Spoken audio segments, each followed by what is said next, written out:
Hello la team, donc comme je vous ai dit précédemment dans les autres vidéos, je vais vous faire part de comment protéger sa marque par l'INPI, je ne sais pas si on dit INPI ou INPI. Donc de toute façon c'est la même chose, l'Institut national de protection intellectuelle je crois. Donc voilà, pour ceux qui lancent leur marque, il est important, voire primordial que vous la protégiez par l'Institution nationale de la protection intellectuelle. Et ça se fait en plusieurs étapes. Et c'est pas très coûteux. Je vais vous dire combien ça coûte environ. Donc, je vais vous expliquer comment ça se passe en fait quand vous souhaitez protéger votre marque.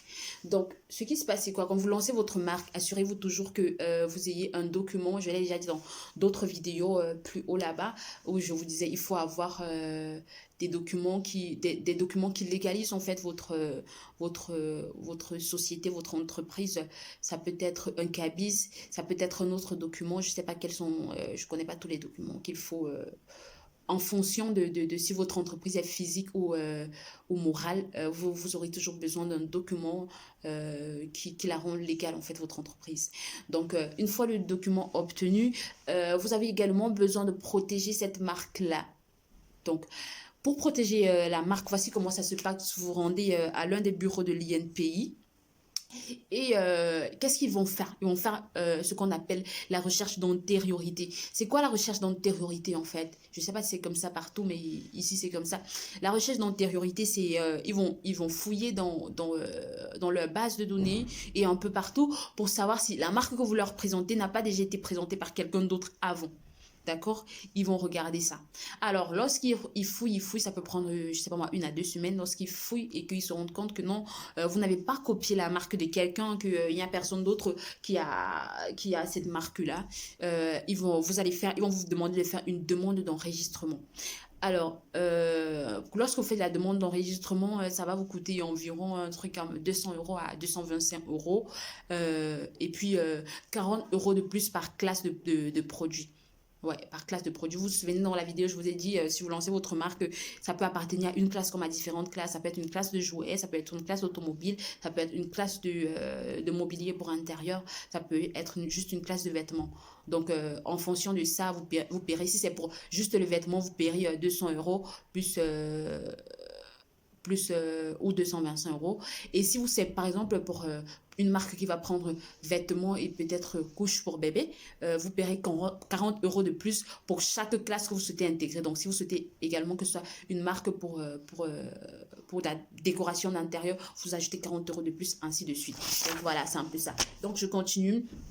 Une fois que la demande d'enregistrement est faite et que vous avez payé le montant adéquat, je pense que ce montant dépend aussi du pays dans lequel vous vous trouvez.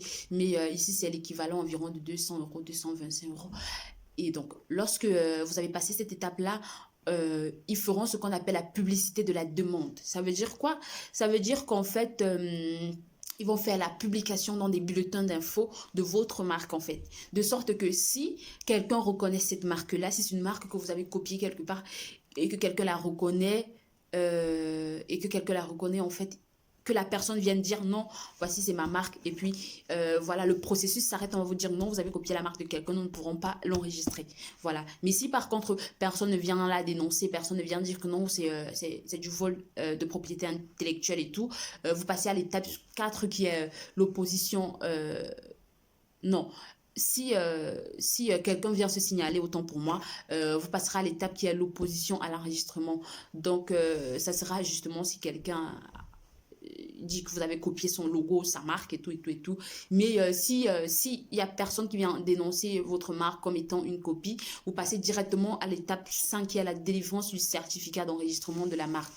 Quand vous arrivez à cette étape-là, ça veut dire que votre marque est devenue officiellement reconnue et que maintenant, si quelqu'un copie votre marque, ce sera à vous de porter plainte et la personne vous paiera des dommages et intérêts et plein d'autres choses que je ne connais pas. Donc voilà.